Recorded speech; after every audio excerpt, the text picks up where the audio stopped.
தமிழக மக்கள் அனைவருக்கும் இனிய மாலை வணக்கம். நவம்பர் 17 திங்கட்கிழமை சரியாக மாலை 5:30 மணிக்கு இந்த வானிலை அறிக்கையானது பதிவு செய்யப்படுகிறது. அதிகாரப்பூர்வ அறிக்கைக்கு இந்திய வானிலை அறிக்கையை பார்க்கும். இது உங்கள் ஏஜஸ் வெதர் அப்டேட் சேனல். நம்ம சேனலுக்கு யாராவது புதுசாக இருக்கீங்கன்னா கண்டிப்பாக சப்ஸ்கிரைப் அண்ட் லைக் பண்ணிட்டு பாருங்கள்.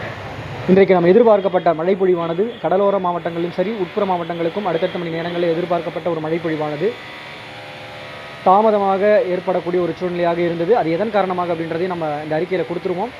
நம்ம இலங்கைக்கு தெற்குப்புறமாக நீடிக்கக்கூடிய இந்த நிகழ்வானது காற்றின் ஈர்ப்புகளை பார்க்கும் பொழுது அதிக சதவீதமாக குளிர்காற்றின் சதவீதம் கொடுத்த காரணத்தால் தான் நமக்கு பார்த்திங்கன்னா ஒரு குளிர்ந்த சீதோஷ நிலையும் பனிமூட்டம் போன்ற ஒரு சீதோஷ நிலையும் சொல்லலாம்.